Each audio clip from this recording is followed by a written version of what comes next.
Pokémon Scarlet and Violet, the newest addition to the ever-expanding world of Pokémon. It came out a few months ago, and I've sat with it a bit, trying to decide what I like and don't like about this game. And now I want to take the time to dive deeper into all of the good and the bad of the Paldea region. But if I'm going to go on this adventure, I might as well make it a Nuzlocke. I love Nuzlockes. I think they're so much fun. Honestly, I love being stressed out as I play video games.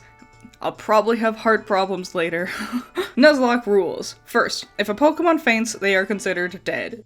They can't be used anymore. Second, I must name every Pokemon I catch. But there's gonna be a little bit of an asterisk right there. I'll explain that in a second. Third, my only real goal is to beat the gyms and the champion. I don't need to worry about beating Team Star or doing Arven's dog adventure, but I might do a few of them to make travel easier for level grinding. And last, the thing that makes this a special Nuzlocke. See, this isn't going to be your run-of-the-mill Nuzlocke. This is a Wonderterralocke. What does that mean? Well, the issue with Scarlet and Violet is that there are no more random encounters. One of the usual rules of a Nuzlocke is catching the first Pokemon you run into on a new route, but since I can just see and choose whatever Pokemon I'd want, that kind of throws a wrench into things. So, for this, the only Pokemon I can use are either Pokemon I catch in a Terra raid, but I can only pick one raid per route, or if I don't want the Pokemon from the Terra raid I just caught, I can throw it into a Wonder Trade and get something completely random by the trade gods instead. That's why the name all Pokemon rule had an asterisk, because there's a chance that my traded Pokemon might not have a name or whatever. Anyways, with all the rules set, it's time to dive into our Pokemon adventure.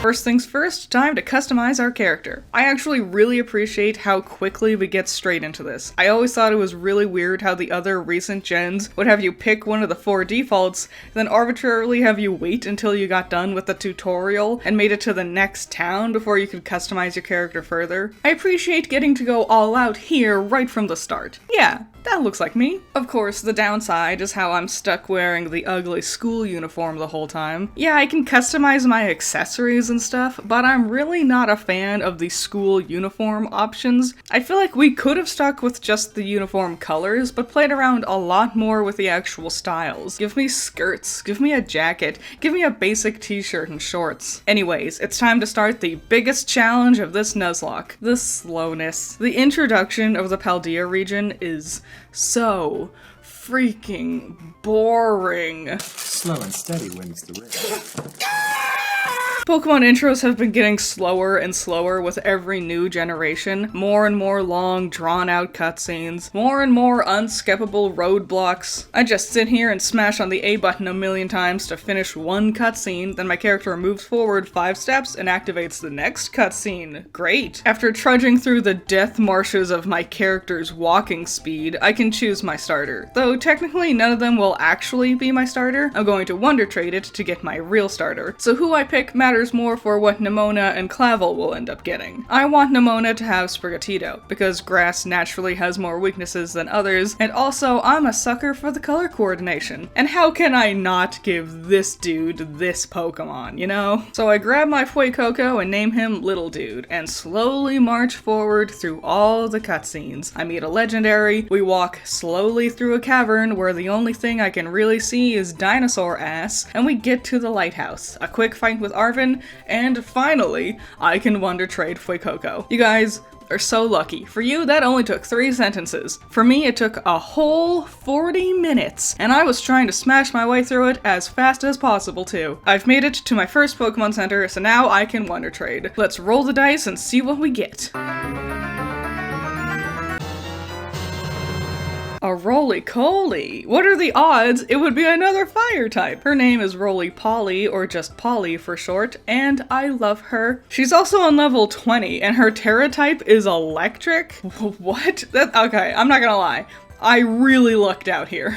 I get to the school and smash through another actually 40 minutes of cutscenes. Oh my god, just let me go. I want to leave. Just let me leave. I hate being in the school. It runs like ass, and believe me, I usually do not care about like frame rate drops or whatever. I'm generally very forgiving about these types of things. But here, with all the kids in the class moving like they're a living PowerPoint, no, it's so ugly. They do a lot lot of weird things that I think are meant to make it feel all more realistic, like having a large class of over 20 kids. All the clothing stores are separated from each other too, and the other shops and stuff. And yeah, I guess it is more realistic that way, but hot damn, I'm not coming to Pokemon for its realism. If the kids are chugging like they're made out of dial-up, make the classes smaller. I don't want to have to run around the gigantic town filled with nothing just to find all of the different clothing stores. Whatever. It's been over an hour, but the real Nuzlocke can really begin now. We get on top of our legendary and are presented with the options of following our East End boys or West End girls. Does anyone get that reference?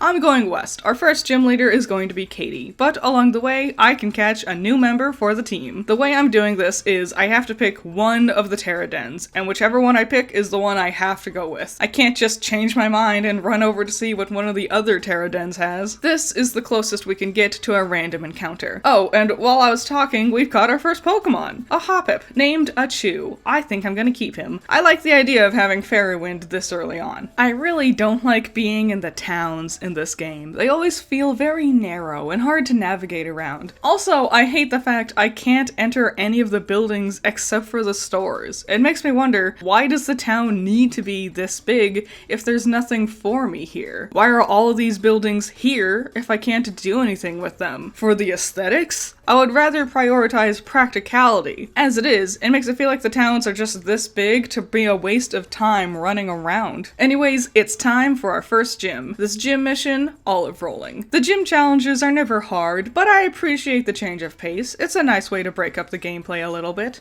Come my lady, come my lady, you're my butterfly, sugar, baby. First gym leader, Katie, who honestly might be my favorite gym leader of this generation. She's like a chef, like she's a baker and stuff, and her specialty is bug types. What a hellish combo. I love it. It cracks me up.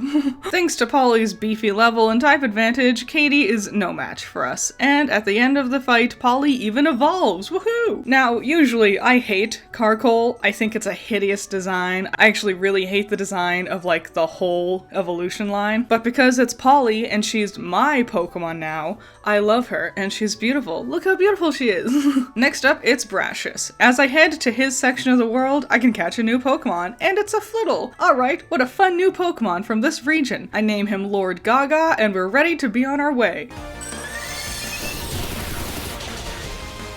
Lord Gaga, no! Well, that was short-lived, but I realized if we go past Brashus' town a bit, there's 2 new areas where I can catch more Pokemon at. So I make my way over there and start the adventure of tentatively making sure I'm not wandering into an area that's way out of my level. See, that's the thing with this game. On the surface, it looks like they've solved my biggest complaint about the prior games. The fact that the map felt like one long hallway. No exploration, no deviation from one set path, and Scarlet and Violet really fixes that by letting you go anywhere and everywhere at your leisure. Except, you can't really go anywhere. The Pokemon and trainers don't scale to your level with you, so while I could, theoretically, make a beeline for Grusha and fight him first, his Pokemon will still be on level 40 no matter what. And if you don't know where you're going, it's easy to stumble into an area that's way too high of a level for you. Achu evolved into Skip Bloom! Hooray! Anyways, the first Pokemon I found was a Starly, but I decided I didn't need a flying type and sent them off for a Wonder Trade, and I got a level 49 Gyarados? Well, he's not going to be listening to me anytime soon, but I'm glad you're on the team. Maybe you can get us out of a tight spot. I then went on to find a Growlithe, which I also didn't want to keep, and Wonder Traded it and got a Varoom instead. She's on level 39, so again, probably won't listen to me, but wow, look at this variety. Not looking too shabby so far. I was also able to name my Varoom, which confuses me. I can't change Gyarados' name, but I can change hers. Well, whatever. I named her Corvette, and then, no joke, I had an absolute blast going through Gyarados' and Corvette's movesets. The fact that you can have your Pokemon remember old moves at any given time is actually such a fantastic life improvement for these games. Well, I feel like my team is ready for Brashus, so we go to tackle his gym. But first, the worst thing in the whole game, hide and seeks and Flora. Of all the gym missions, this one is hands down the worst. It's not even hard or anything. Quite the opposite, really. It's astonishingly easy, but the amount of Sunflora running around you just lags so much, and the fact that all 10 of the Sunflora are running around at like 2 frames per hour, while my camera still moves around with perfect frame rate and fluidity, it just gives me this weird motion sickness, and I hate it. At least it's easy enough to finish. Time to fight. We're men in tights. Brashus is great. He's a fun, weird little dude. I find it hilarious how he frequently and incorrectly uses the phrase avant-garde.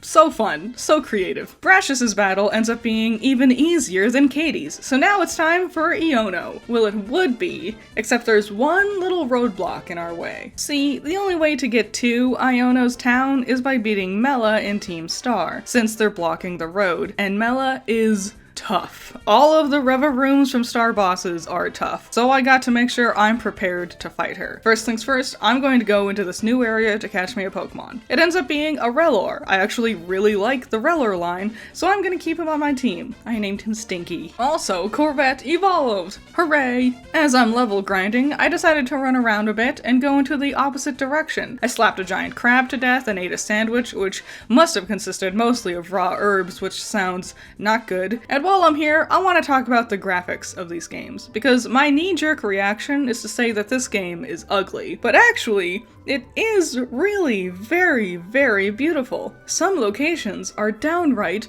gorgeous. These large, grassy fields blow me away. The sky is amazingly detailed. This game is very pretty.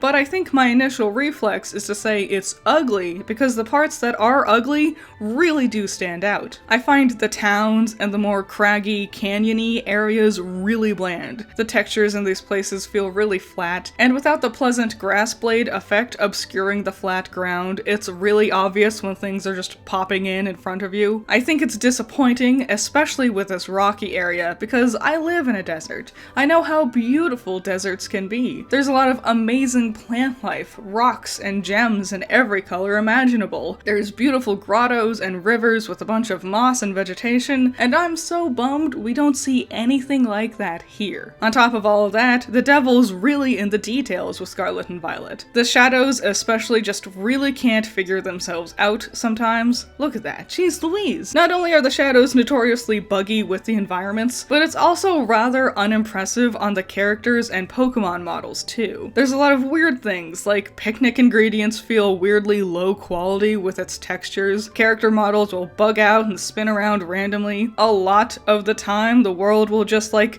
flicker and you can briefly see through reality, and all those things really do add up, and they are all awfully distracting, which is why it's easy to overlook just how beautiful the game can be when everything's actually working properly. Anyways, I caught a Stunky, but decided it wouldn't be doing anything Corvette couldn't already do, so I sent them off and got a level 12 Char Cadet instead. Not a great trade, if I'm honest, but if I'm going into Melo's fight, it would be good to have something I could sacrifice to get a clean swap in. So Charlie is on the team. I was going to go fight Giacomo to level grind some more, but I decided actually to take a chance with Gyarados. The odds of him actually listening to my commands was still not a guarantee, but I figured with his high level, he'd be able to stall Mela out long enough until he actually listened to me in battle. So we head on over to Mela's base and the battle is started. Polly handled her Torkoal easily enough, but as expected, Revavroom was going to be a bit more of a hassle. I did, unfortunately, end up sacrificing Charlie in order to send in Gyarados. Cheer up, Charlie. But it was all worth it, because Gyarados actually listened to me in the first round. Awesome! We almost got her. Just one more Hydro Pump. Just one more Hydro Pump. Gyarados. Gyarados. Gyarados. Gyarados. Hydro Pump, please! It took a while, but fortunately, we were able to beat her. Now we can get past her gate and get to our third gym. On our way, I caught a Rockruff and decided to Wonder Trade them and got a Swablu instead. Ooh, nice. I named her Puffball and it's off to the gym. But first, I actually have a quick battle with Nemona that goes amazingly well. Maybe this gym will be a cakewalk. Right? Iono's gym mission is fun. I really like things like Where's Waldo, so I enjoy it if it is a little bit easy, but you also get to fight some trainers too, which is nice. I am super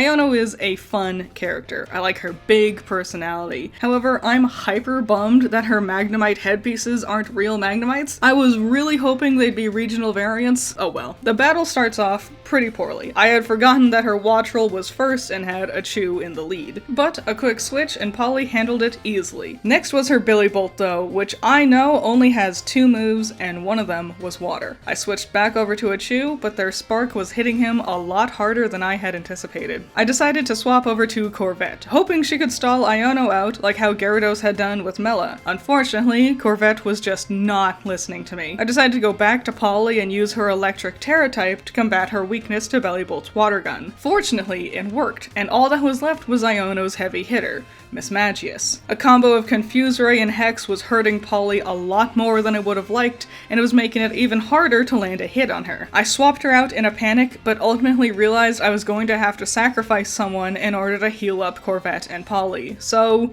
Puffball had to go. It's always the birds. I always end up just composting birds. It's a bird curse. It's been this way from my earliest Nuzlocke comics. My birds just die. I went to Bulbapedia and realized Mismagius's Hex only has 10 PP, and she has already used up a lot of it so far. I swapped back to Corvette to have her stall out the rest of the Hexes. That way Polly would be able to handle the Charge Beam attacks much easier instead. And Corvette did amazingly. It worked, and everything was going to be fine. I was going to switch her out, when unfortunately,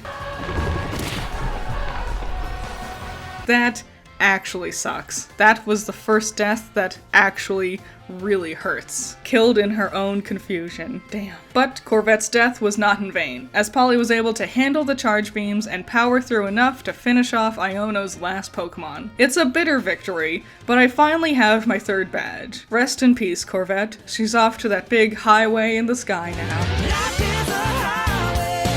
It's not all doom and gloom, though. Shortly after this, a Chew fully evolved into Jumpluff, and I used this opportunity to run around with Stinky for a bit and got him to evolve into Rabska. While I was in the area, I caught a Yungoos, but it was only level 12, so I took a chance to Wonder Trade it, and that was a great idea, because in return, I got this beautiful Tropius I named Plantain. Unfortunately, she is on level 45, so she also does not listen to my commands, but hey, after another badge or 2, this shouldn't be a problem anymore. I decided to level grind a bit before Kofu by beating up Giacomo's Starbase, which was easy, and then I fought 2 more Titans. I guess I'll take this opportunity to discuss Arven and the Titan side story. I do like it. It's a nice change of pace. No overly complicated gym missions or battling a billion Pokemon, just one big one. Go fight it. But hear me out though. Pokemon, but also Shadow the Colossus. After you beat a 2nd Titan, Arven reveals he's looking for the herbs to heal his old and dying Mastiff. It's a really sweet plot point. It's precious watching the usually grumpy Arven get all bouncy and giddy every time Mastiff's health gets a bit better. It actually makes Arven a uniquely deep character compared to most Pokemon companions, someone who is so unabashedly rude and stern, but also deeply caring and emotional. It's great. I went into the desert and grabbed a new Pokemon, an Applin with the Ice Terra type. Now, do I really need another grass type Pokemon on my team? No, but Appleton is one of my favorite Pokemon. Welcome to the crew, Archimedes. It's a pie joke. I also ended up getting a Lechonk, which I really didn't want to keep, so I traded it, and check this out. I got an Arboliva that's level 75. And it's shiny. And its previous trainer's name seems to be some sort of website. Something tells me this Pokemon might have been hacked. Well, not only will this not listen to me, but it's another friggin' grass type, so I might as well just leave it in the box. We now enter the worst part of the game, Cascarafa. This town sucks hot ass. I don't know if it's any one specific thing, or the multitudes of stupid small things, but this town runs like it's a dying dial-up library computer. It's a really big town too, so there's a ton of stupid NPCs milling around. It's right next to the desert, so the sandstorm effect is almost constantly chugging things down even slower. There's also water wheels, and the town lags just so bad. There's also a ton of shops, and you can just see my Switch struggling to load any of it. Also, there's 3 layers to this town, and the only way up or down the layers is by using these stupid elevators? Why? Why just give me a ramp? Make the town flat. This is stupid. I hate this town. I hate it. Get me out of this hell. I got to return Kofu's wallet to him. And now I think it's a good time to talk about how absolutely fantastic the character designs are in this game. I am legitimately blown away that every character has such standout designs. Everyone feels so creative and unique. And what's even better is their personalities are just as good. Even with the brief encounters I have with the various gym leaders, they are all just oozing personality. They all feel so well designed, and is hands down the best aspect of this game. Every star boss, every teacher, my rivals, and every gym leader. Except for Kofu. It's honestly amazing how, in a game that's absolutely loaded with fantastic characters, Kofu is remarkably boring. Just like, we've seen this before, right? Oh, a big jolly fellow? You mean like Crasher Wake? Or Wolfric? Or Milo? Or Jordy? Oh, an elderly person who's always in high spirits and is excitable. You mean like Blaine? Or Watson? Or Ramos? Or Opal? Even him being a chef is fucking boring. Fun fact, of all the known professions the gym leaders and Elite Four have across all 9 generations, being a chef is the most common one. And of the 7 chefs, Kofu is the 3rd who specifically uses water types. And he's the 2nd chef we meet in Paldea. There's not a single thing about Kofu that we haven't seen before, and he's so bland. Same as it ever was. Anyways, thanks to my veritable garden's worth of Pokemon, I handled his battle easily. Halfway there, and Polly has finally evolved into a big, beautiful, badass Colossal. Next up is Larry, but I want to grind a little bit, so I figured I'd go face Atticus at Team Star, and since this will be the last Team Star fight I have for a while, I'll take this time to talk about how I feel about it. Gameplay-wise, I think it's pretty weak. The Star Barrage is more boring than anything else in my opinion, but I do like the unspoken idea that Team Star doesn't follow the rules of Pokemon battles. Not only how they throw out a bunch of Pokemon all at once, but also how the team bosses don't let you have the opportunity to switch out a Pokemon before they send out their souped up Revavrooms. Story-wise, I think they're easily the most powerful in terms of characterization and development. The idea of a gaggle of kids who are being bullied to the point that they stood up for themselves but ended up becoming the bullies instead is a really interesting angle for a storyline. I empathize with these kids, and I find them all really sweet and endearing. The addition of Clive going on the journey with you is a nice touch too, seeing how even the principal of the school didn't realize what was the root of Team Star's problem, and had just assumed that they were the troublemakers all along. It's pretty deep stuff. Penny is also a fun character. Similar to how I was saying with Arvin, she is really unique character in the Pokemon world. We really get to see a lot of her personality, both when we see her in person, the mask she puts on when she's uncomfortable in a public space, and the more honest look at her personality when she has the advantage of anonymity, being Cassiopeia. Team Star is a great addition to the game, and I like this direction for their evil team for this generation. As for Atticus, it was a bit tricky just because I don't have anything that's really all that good for his tanky poison types, but I was able to slowly chip away at his Pokemon while constantly throwing healing items at Polly the whole time. It was slow, but I got the job done. On my way, I started getting nervous about the fact that I don't have anything that's really that good for some of our upcoming battles, specifically Tulip's psychic types. She gave me a lot of trouble the first time I fought her, but if I get a dark type, that'll be able to handle both her psychic types and Rhyme's upcoming ghost types. While in Tag Tree Thicket, I found a dark Terra type den and ended up getting a Tadbub. I decided to name her Sparkler and add her to the team, benching Plantain because they're not listening to me anyways, and I already have too many grass types. Sparkler isn't exactly what I was hoping for, but I think this is a pretty good addition to our team. On the way to Larry, I was able to grab a Rufflet on level 35. I name him Washington and make the hard decision to replace a Chew with him. I know it sucks. A Chew really helped carry us in the early game, but Archimedes is just a stronger grass type, and I don't really need 2 of them on my team. Thanks for your hard work, Achu, but it's time to make room for some new faces. Time to face Larry. His gym mission is a tad tedious, but it's not terrible. I like how I don't actually have to fight the trainers if I don't want to. to. If I know the answer or just feel like guessing a bunch of times, I can. I appreciate it when games give me that option.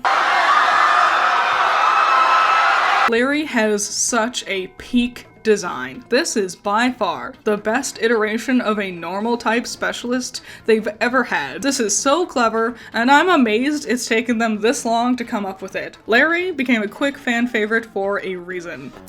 Working 9 to 5. I start out with Washington. He's the only Pokemon I have that has a fighting type move, even though it is only Rock Smash. But it got me through the gym trainers beforehand, so surely that means he'll be fine. Despite avoiding 4 slams in a row, even while asleep, Washington unfortunately couldn't make it. It's the damn birds. I just can't keep a bird alive. Fortunately, after that, I was able to use the tankiness of Polly and Stinky's synthesize ability to stomp the rest of Larry's team, 5 badges down. Unfortunately, after the battle, I got steamrolled into a battle with Nemona immediately afterwards, so I had to carry the dead corpse of my bird into battle with me. No, Geeta, stop. Stop trying to heal him. He's dead, Geeta. He's not coming back. After I sweep Nemona, Geeta gives me the TM Terra Blast, which is perfect because it's an attack that matches your Pokemon's Terra type, and Sparkler's Terra type is Dark. This is exactly what I needed. Oh, this was a great moment where suddenly a million fucking Pokemon instantly spawned in this super narrow pathway into the mountain range, and every time I finished a battle, it placed my character on top of another gaggle of Pokemon, so I immediately initiated another battle right afterwards and was trapped there. And because it was such a narrow path between 2 cliffs, me and the Pokemon kept bugging up and down the sides of the cliff. In fact, at one point in time, I was stuck inside the mountain and could just see right through the world. Good game. Really great polish. That was great stuff. I loved this so much. Once on the mountain, I decided to get another Pokemon and ended up finding a Murkrow and named her Raven. Wow, I'm so conflicted.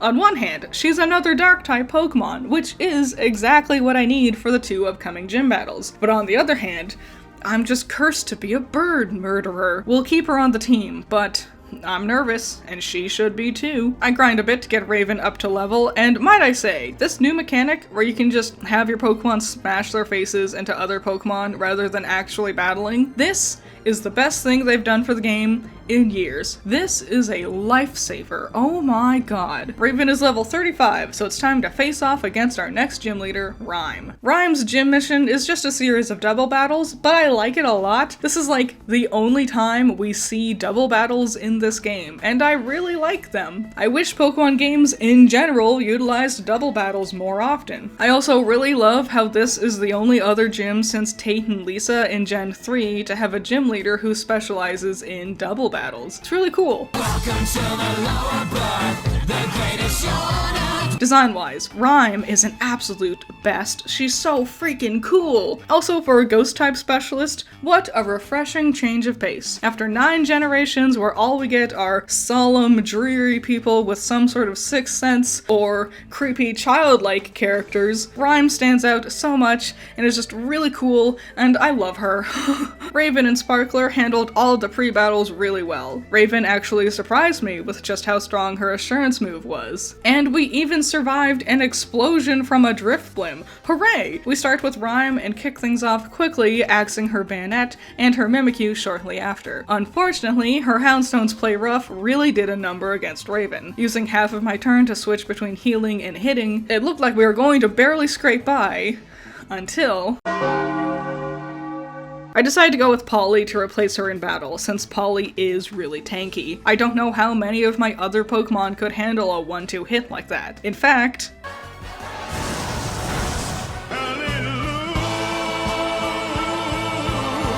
holy crap, oh my god, my heart. Polly and Sparkler lived long enough to finish off Rhyme's team, and we've gotten our 6th badge. It's a shame that, once again, I have another bird death on my team. That sucks, but on the other hand, something incredibly important happens now. Gyarados will finally listen to me.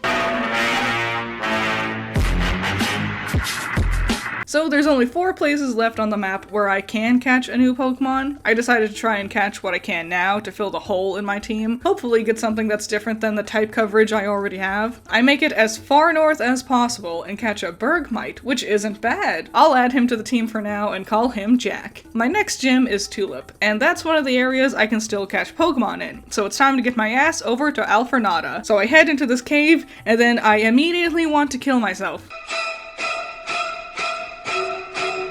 Caves were already the worst thing ever in any Pokemon game, and I don't know how Game Freak could make them 1,000 times worse. The way caves work in this game is so claustrophobic feeling. I feel trapped, like everything is really narrow and close to me, yet at the same time, it also feels like each cave stretches off infinitely around me, running for hours and hours but going nowhere. There's a lot of little cliff edges that I need to ascend in order to get around, but the moment I get onto Koraidon, there's 1,000 wild Pokemon running up underneath me. It's impossible to move anywhere without bumping into a pack of small, stupid Pokemon I don't want to battle. I was making my way through the cave, but fucked up a jump and fell further into hell, so I figured my best option would actually to be go and beat up Great Tusk and get the ability for Koraidon to climb up walls. Rather than try to navigate my way through this nightmare, I'll just climb up over the mountain. Perfect. I beat Great Tusk. It was a cakewalk now that Gyarados listens to my commands. We get some herbs, Mabastiff is getting better, and Koraidon eats my sandwich and unlocks the ability to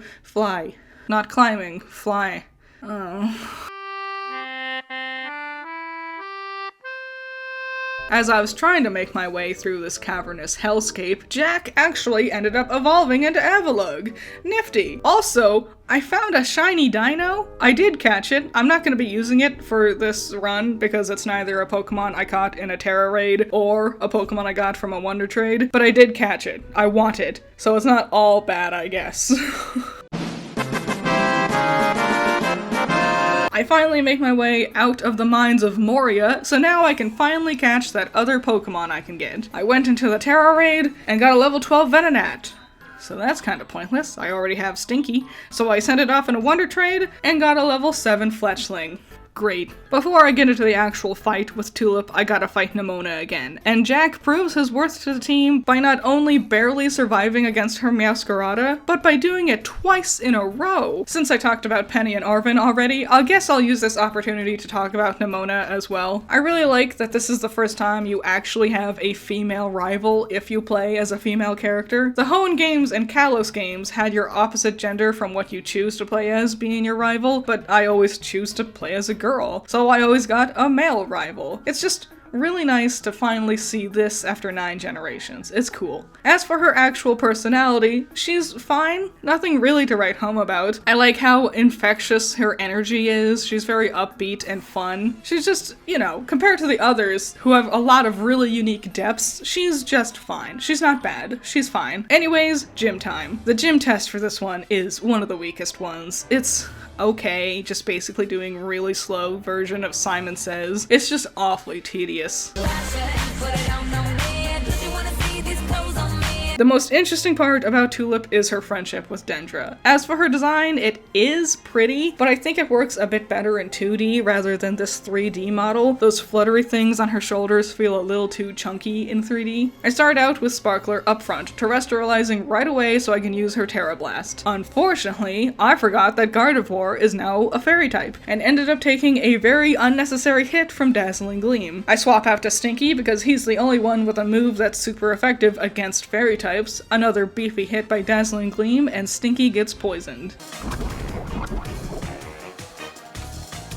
It's alive! Withstands the poison like a champ, and I heal him up and finish off the Gardevoir. I swap to Polly and handle her Espartha, and decide to use Gyarados against her Flagorges. Fortunately, he was able to crunch it to death, and that's our 7th gym down. There's only 1 to go. Finally, the last gym leader, Grusha. He's gotta be the strongest trainer in all of Paldea before the champion, right? Well, no, not really. Not by a long shot, actually. Grusha's ace is his Altaria, which is at level 48. Not only are the other 2 members of Team Star Star stronger, with Ortega's ace being at level 51 and Aries' ace at level 56, but also the last Titan Pokemon is on level 57. Lots of trainers are stronger than the gym leaders. In fact, looking at Geeta's Pokemon, her team is weaker than both of Penny's and Arven's teams. I appreciate the fact that the traditional Pokemon challenge in this game, the gyms and the Elite Four, aren't the only strong challenges you face along the way. Anyways, I bumbled my way into the stupid snowy mountain again and made it to Grusha's gym. Grusha's gym challenge is cute and fun. It reminds me of Mario and Sonic at the Winter Olympics. And now I really want Pokemon Olympics game. Wouldn't that be fun? Oh, that'd be fun. Grusha is a fun Ice-type specialist. For once, it's a character who is actually bundled up and regularly talks about being too cold. Also, Grusha has probably the most depth to his personality based only on the brief bit of conversation you get with him before and after his battle. He's fantastic. Fantastically written, one of the best characters, and it's amazing. Battle starts with Polly and Grusha's Frostmoth, who Polly easily destroys. Next up is his Beartic, and let this be a reminder to always double check your opponent's moveset before battle. It also knows Aqua Jet, and if Grusha would have started with that, I don't think Polly would have survived the hit. Fortunately, she's a great big beautiful tank, so I get her out of there and send in Gyarados. Earthquake can't hit him, and Aqua Jet won't be an issue. So I decide a simple little Hyper Beam is enough to handle this problem. I definitely wasn't salty about how badly Polly got hurt. No, not at all. Hyper Beam was appropriate. Next is Titan, which I used Sparkler's Volt Switch to try and do a 1-2 combo with Polly against. Unfortunately, Incinerate just isn't as strong as I wanted, and now Polly is once again in a tricky spot. I switch back to Gyarados to tank some more hits while I heal the team, and he finishes the job. I try the Volt Switch tactic again with his final Pokemon, Altaria. I just always think of that one moment for Pokemon challenges now, you know? That was gonna completely take out her Altaria! Oh, I'm pronouncing it like Altaria from now on. That's way cooler. And this time, Polly cleans house. 8 gyms are officially down. All that's left for this Nuzlocke is the champion. Well, I'm going to actually finish off the rest of Team Star and the last Titan Pokemon to help grind some more levels before we actually go to the Pokemon League. So, while I'm going through all of that, now is the perfect time to address my biggest complaint about this game. I hate the battles. There's so many aspects to the way the battles are presented to us in this game that I just cannot stand. First of all, the camera. I can only imagine Game Freak looked at the Lakitu holding the camera that this game has and shattered his glasses, because everything is always either too close or too far. The camera seems to naturally plant itself directly inside my Pokemon's rectum, so I kind of just see through my Pokemon while it's fighting, which isn't great, and if I try to turn the camera around and get a better look at my Mons, the best I can do is just shove it up my opponent's Pokemon's ass instead. I just want to get a good look at my Pokemon's face while they're battling, but the entire middle ground of the battlefield is impossible to get to. And oftentimes, at the start of the match, it cuts off parts of the battlefield. Like, the opposing Pokemon will be half out of frame, and me and my opponent won't ever be seen at all without adjusting the camera. I feel like it needs to pan the camera back as far as possible to see the whole battlefield, and I hate this. The camera is so high up and just so far away, it makes every battle feel really impersonal. Like, I'm not really fighting in it. I'm just a bystander observing it from a far distance. Second, the battle animations. When the camera is in a fixed position, like when you fight a Titan Pokemon or a Team Star boss, this isn't usually a problem. Like, look how cool Stinky's extrasensory looks here. But when you're in a normal battle, like how it will be for 95% of the game, meh. That same extrasensory just looks like a little purple fart cloud now. It's so lame looking. Back in the day, with the sprites of the Pokemon, it was easy. Go with a pose that's kind of dynamic, and then go completely ham with the battle animations. Have it fill the screen, rattle the camera around, all kinds of stuff that helped to imply the versatility of the hit of the attack. At least the big crazy moves like Hyper Beam or Hurricane or whatever, they always look cool enough in this game. But lots of times, the only battle animations will just be the Pokemon moving a little bit. A small, pathetic little flash on screen,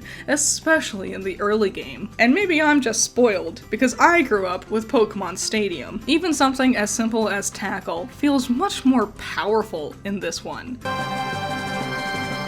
What's next? Maybe it's just the fact that the glowing effect from the hit is a really saturated blast of color. Maybe it's the fact that the camera can swing around and be dynamic, helping to imply the speed of the impact. Maybe it's the sound effect. But moves in recent Pokemon games just don't feel like they really land a punch, especially in Scarlet and Violet. Small, unimpressive animations with a camera pulled so far back it's nearly impossible to see anyways. But the biggest thing?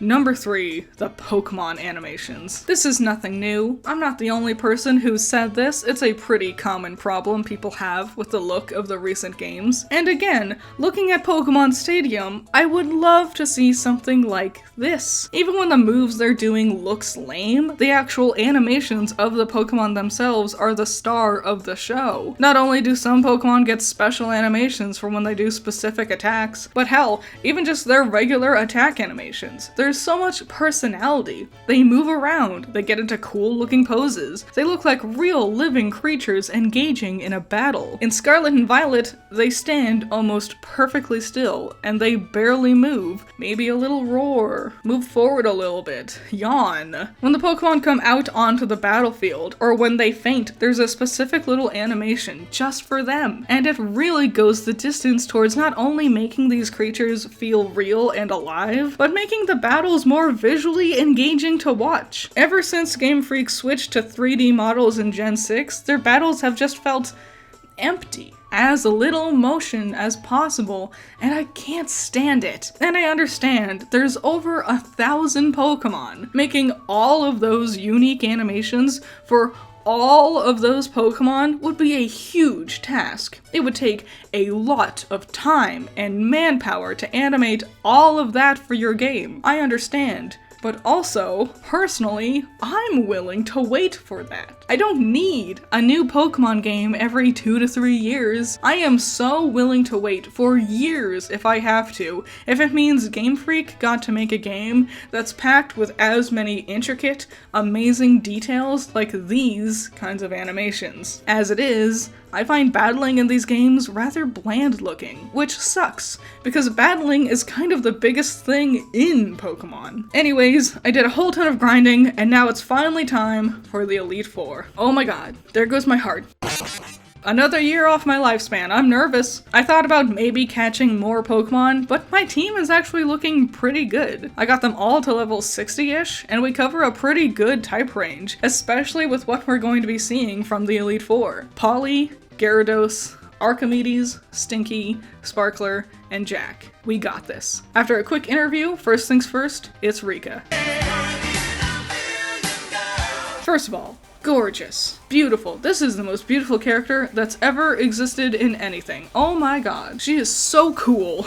Her specialty is ground type, and I have a pretty good coverage for that. Though I make a rookie mistake and not double check what Pokemon she starts with, and I have Gyarados out front when Archimedes would have been a much better choice for her Wish Cache. It's okay, a bit of a fumble, but we're fine. Donphan doesn't stand a chance against Gyarados, then Dugtrio gets taken out by Jack, back to Gyarados to beat Camerupt, and now it's just her ace, Clodsire, where again, I make an embarrassing fumble, and I wasn't paying attention to the fact that this is her ace Pokemon. I sent out Stinky to use his Psychic type to combat Clodsire's poison, not realizing she was going to terrestrialize it into a pure ground type. Starting off the Elite Four with too many mistakes. I'm just panicking. I gotta calm down. Use Gyarados to chip away at Clodsire, and then close out the battle with Archimedes. Okay, that was rough. That was sloppy. I gotta get a grip. There's 3 more to go. Boy to fight and be polite. Just shut up. Wait a second, that ain't right. A Steel-type specialist who's a tiny, adorable little girl. Genius. So interesting, and way different than anything else we've ever seen from a Steel-type. Love her. Good thing I taught Gyarados Flamethrower, cause now we can crush through her Copperajah. I send out Polly next, but I know she's part Rock-type, and that makes her actually weak to Steel, so I terrestrialize her to make her Electric-type instead, sacrificing her stab bonus from Fire. Also, as she's terrestrialized, it looks like she's see-through here? Weird. Admittedly, it's It's pretty, but it is weird. Next up, Bronzong. Polly can withstand one hit from an earthquake, but not gonna be able to do two. I swap back out to Gyarados to use his crunch to finish off Bronzong, and Corviknight goes down right after. Finally, it's her ace, Tinkaton. Flamethrower doesn't really hit as hard as I would have hoped, but I'm able to heal stall her for a while, and fortunately, the Tinkaton gets burned. Next up, it's the return of the fan favorite, Larry. It's 5 o'clock somewhere. Bringing him back and also having him specialize in a different type was brilliant. I love how his ace for his team is Flamigo. It makes me think of those office workers who have like a beach-themed desktop and talks about wanting to go on vacation a lot. It's so good. I'm surprisingly not worried about Larry this time around. Not only do I have 2 tanks who can handle his flying type easily, but several of his Pokemon have dual types that are weak to my other Pokemon. Tropius doesn't stand a chance against Polly, and his Staravia isn't going to handle her either. Never mind. I'm worried again. Sparkler handles the damn bird, and next is Altaria. I switched to Stinky, terrestrializing him into his ground type to handle the bug type weakness to flying. Then I use Dazzling Gleam to finish off this one. Oricorio is a bit weird, but I use Jack's tankiness to heal up my other mons while it tries to chip away at him. Jack ends up tanking a bit too hard and gets confused, but luck smiles on me today, and he doesn't hit himself in his confusion. If he did, he definitely would have killed himself, just like how Corvette died. And I don't think I could have handled that. Finally, it's Flamigo who Sparkler one-shots. Larry is done for, only one more Elite Four member left. With you by my side, I will fight and defend. Hassel and his dragons. I like the personality trait that Hassel is a huge emotional crybaby. That's a fun twist on the usually illustrious dragon tamers we see. He's uniquely frumpy and it's fun. First up, Polly handles his Noibat easily, followed up with Stinky one-shotting his Dragology. I use Stinky's Dazzling Gleam to really fuck up his Haxorus, but its crunch really does a number on Stinky. I switch out to Jack, and after flinching for like a million fucking times, I finally finish off the Haxorus. Gyarados' Hurricane destroys Flapple in one hit, and all that's left is his ace, Baxcalibur.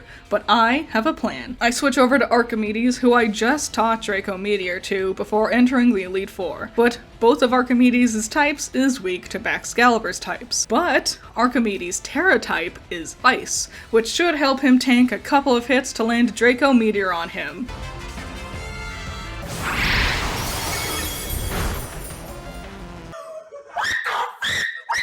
I have never felt more fury. Archimedes flinched, and I am willing to bet that if he hadn't have flinched in that first turn, he would have one-shot Baxcalibur with Draco Meteor. Oh my god, I am so pissed off. And now I'm up shit's creek. The only Pokemon I have with a move that's advantageous against Baxcalibur is Stinky, but he's weak to ice types, and he's also really hurt from earlier. Like, a lot of my Pokemon are hurt after this fight. I decided to use Gyarados' high HP to stall out Baxcalibur. Surely, none of his moves could one-shot Gyarados, right? I Hurricane the big dragon bitch, and then Hassel's fight is over. This sucks. It really sucks bringing a Pokemon all the way to the Elite Four, only to have them die there. Just before the champion, too. Everyone, get an apple pie in memory of Archimedes.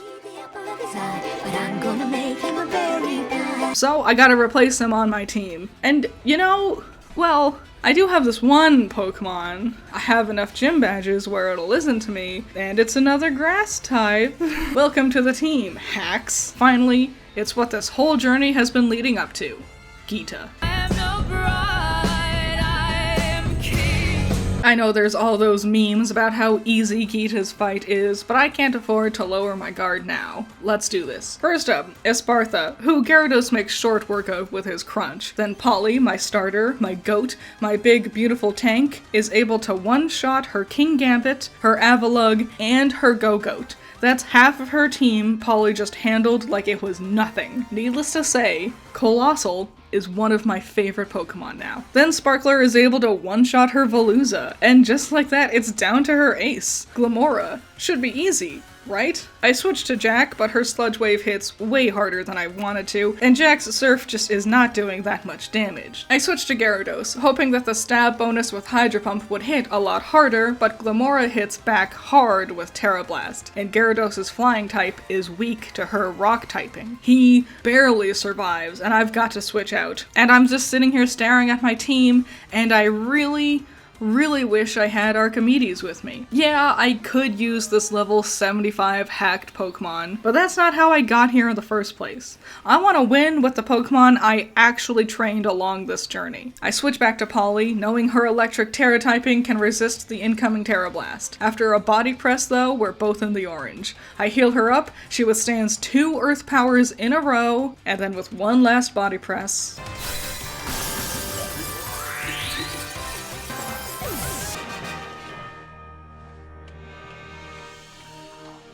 I'm a champion. What an absolute blast. This might have been the most fun I've had playing a Nuzlocke, and a ton of fun playing Scarlet version too. Having a team with a bunch of different Terra types really changes the strategy of the game. Do I have issues with Pokemon Scarlet and Violet? Yes. Obviously, but it's not a bad game. They tried something new, tried to hop onto that trend of having big open world games, and made something really new and different. Every character is fantastically designed and written, the 3 main story paths are emotional roller coasters, and gave some of the best new rivals and characters the games have ever given us. Hopefully for future games, if they do continue with this style of gameplay, they can learn and grow and continue to improve their work for the many generations to come. This was a lot of fun, but also very stressful. If you liked this video, maybe consider liking and subscribing. It really does mean a lot, and I would really appreciate it. Now, if you excuse me, I am really craving some apple pie. Thank you so much for watching this video. Shout out to my $10 patrons. You're all amazing. Nako, Cool Duck, Andrew, Valhalla Knight, Chamomile, G Extreme, Classy Critic, Noah Perkins, Sunny Shy, Jake, Amber, Hype Man, Zero to Hero, Isaiah, Scaring Crows, Not All That Evil, Messiah Complex, Jacob, Virus, Ben's Sketchbook, The Watcher, Omega Fighter, Trash, Wild Pilot, Swift Cannon, and The Infinity Effect. Thank you so much for watching this video. I hope you had fun with it. I had an absolute blast. I loved this so much. Have you ever done a Nuzlocke? Let me know. Are you now interested in doing your own Wonderterralocke? I would love to hear about that. I think it was so much fun. It was so much better than like a normal playthrough of Pokemon Scarlet version. Let me know what you think. I talked a lot about the things I like and don't like about this game. What do you think? Do you agree or disagree with any of the points I made? Any and all thoughts and opinions? I would really love to see them in the comments below. And thank you so much for watching. I hope you enjoyed this as much as I did. And I will see you in the next one. Bye bye.